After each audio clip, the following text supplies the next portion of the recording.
So on the matter of Jesus' birthday, skeptics maintain that there was no census, that Luke's mention of it, and Quirinius being governor is a fabrication. On an objection about Luke, Quirinius, and Herods, Robin Lane, in his unauthorized version, Truth or Fiction of the Bible, difficulty begins on one small point, but spreads from it like dry rot to bring larger constructions to the ground. Wow, he's not very friendly. Why do I all of a sudden smell polemic? Would you consider dry rot a value-laden term? Let me switch over so I don't mess up.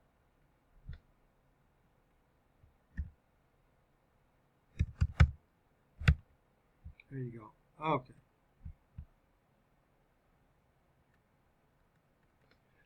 Well, this author goes on. Quirinius, the governor of Syria, whom Luke's gospel mentions, is known from a careful history of affairs in Judea, which was compiled by Josephus, an educated Jew, writing in Greek at Rome between C75 and C80.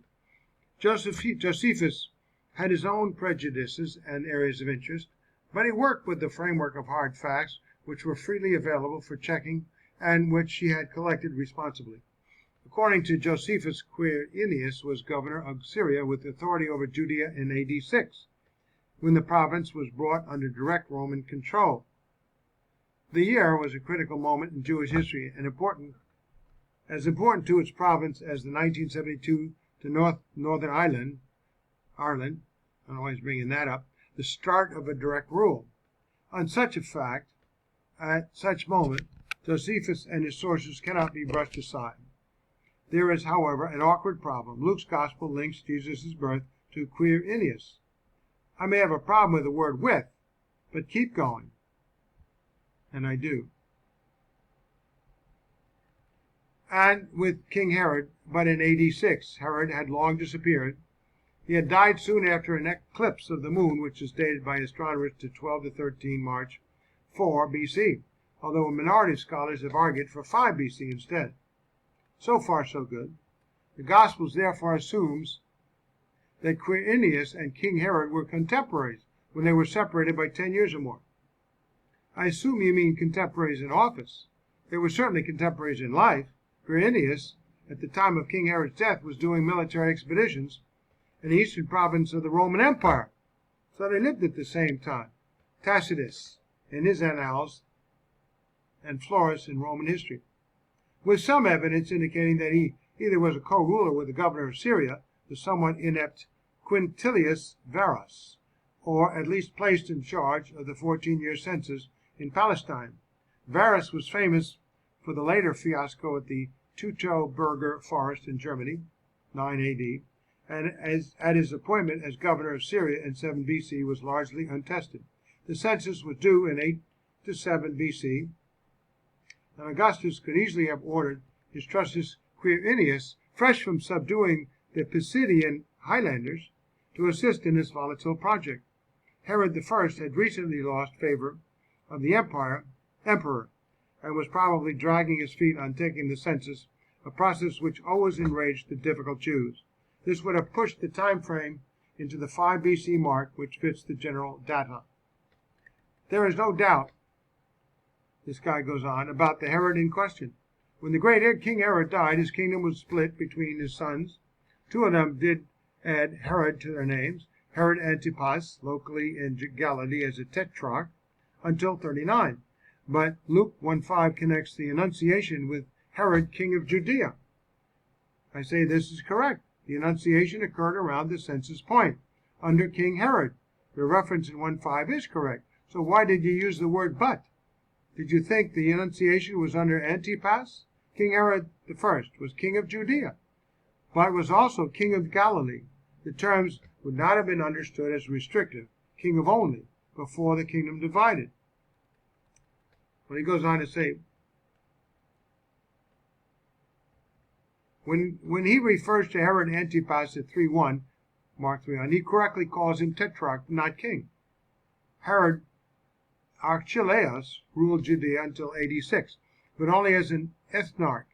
like Matthew 22:22, Luke might have misdescribed him as a king, but like Matthew, he would have called him Archelaus or Herod Archelaus. You have confused something here. Both Luke 1:5 and 2:2 both refer to King Herod the Great. 3:1 refers to Antipas. No problem so far. At 1:5, the guy goes on, the Herod must be the great King Herod, just as Matthew's Gospel describes.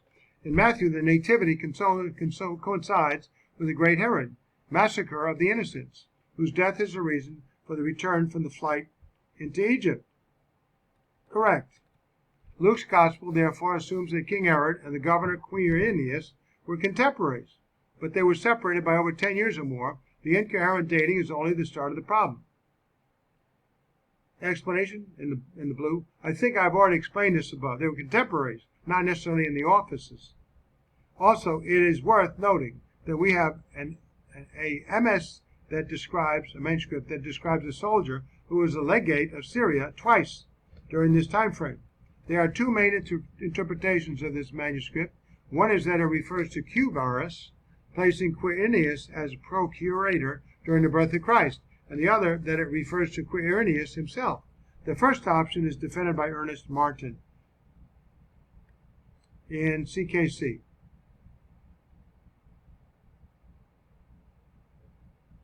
Oh, we can go back there. Yeah.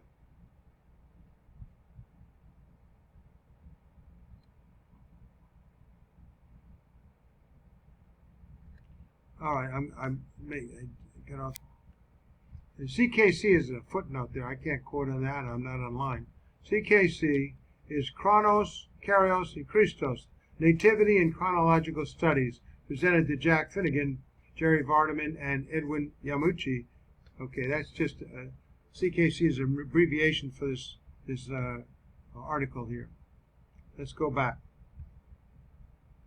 So quoting from the CKC, a Latin inscription found in 1764, about 1.5 miles south of the ancient villa of Quintilius Varus at Tivoli, 20 miles east of Rome, states that the subject of the inscription had twice been governor of Syria. There you go. This can only refer to Quintilius Varus, who was Syrian governor at 2 different times. Numismatic stamps, evidence, shows he ruled Syria from 6 to 4 BC, and other historical evidence indicates that Varus was again governor from 2 BC to AD 1. Between his two governorships was Saturninus, whose tenure lasted from 4 to 2 BC. Significantly, Tertullian, 3rd century, said the imperial records showed that censuses were conducted in Judea during the time of Centius Saturninus. Tertullian also placed the birth of Jesus in 3 or 2 BC.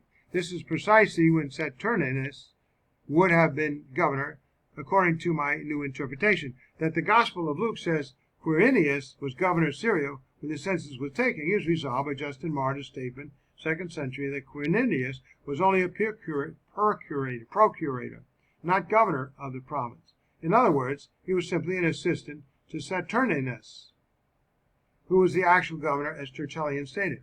The inscription in question, this guy is saying in the article, is a fragment of a funeral stone discovered in Tivoli near Rome in 1764, and is now displayed in the Vatican Museum. We know only that it was set up after the death of Augustus in 14 AD, since it refers to him as divine. The actual content of the inscription is as follows.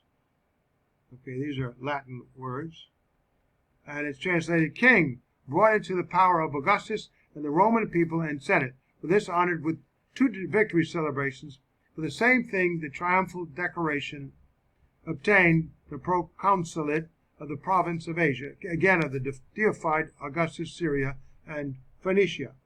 Okay, so the second option is favored by William Ramsey. The possibility that Quirinius may have been governor of Syria on an earlier occasion, the chronology of the New Testament, has found confirmation in the eyes of a number of scholars.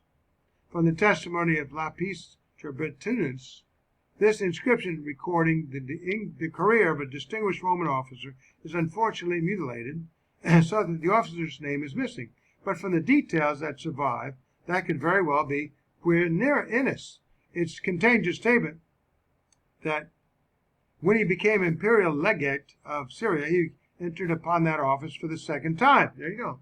The question is, did he become imperial legate of Syria for the second time? Or did he simply receive an imperial legateship for the second time, having governed another province in that capacity on the early occasion? The wording is ambiguous.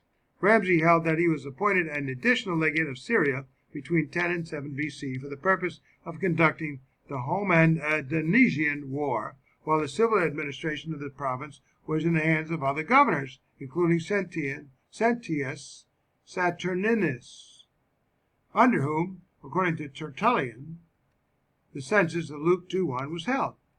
Under either of these scenarios, someone served twice. And under either of these scenarios, Quirinius could easily have been the responsible for the census.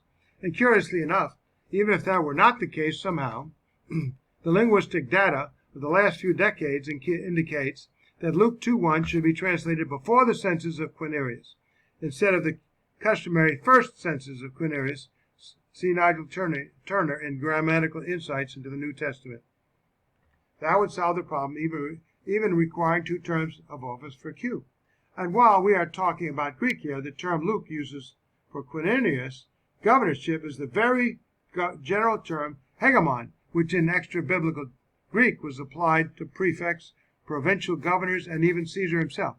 In the New Testament, it is similarly used as a wide term applying to procurators, Pilate, Festus, Felix, and to general rulers. So, we have the New Testament theology gives it as a range of meaning, leader, commander, or chief. This term would have applied to Quirinius and many times in his political career as a general term. Syria would have had several individuals that could be properly so addressed at the same time. Remember that Justin Martyr called him procurator in Apology 134, which is also recovered by this term. My point is, nothing is really out of order here. So this guy's making much ado about nothing. He thinks he's Shakespeare. So Luke's nativity, he goes on to say, story hinges on its decree from Caesar Augustus that all the world should be taxed. Caesar Augustus was the Roman Empire. But if the nativity took place in the reign of the King Herod the Great, the Jews were still Herod's subject, members of a client kingdom, not a province under direct Roman rule. Okay, the argument against this, in the blue. You are somewhat mistaken here. It is true that Judea did not technically become a Roman province until 6 AD, but the facts prior to that indicate much tighter authority and control than your statement might lead one to believe. Rome did a military conquest before Herod the Great was even born. Pompey attacked Jerusalem and even invaded the temple and was made a tributary to Rome until Caesar defeated Pompey in Egypt around 48 BC. Herod the Great's dad had aided Caesar in that endeavor and so won the favor of Julius Caesar, and with it a procuratorship of, plus Roman citizenship and exemption from taxes. Then, in 47 BC, the daddy Herod appointed the son Herod to be governor of Galilee, still completely under Roman rule. He still had to be appointed tetrarch by Antony.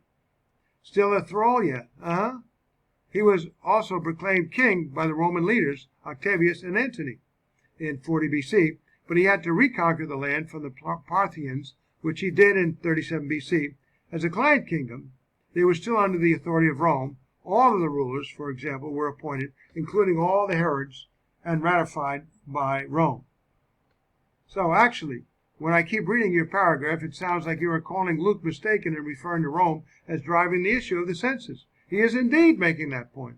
But he is correct in that the client kings were still subject to Roman enrollment decrees.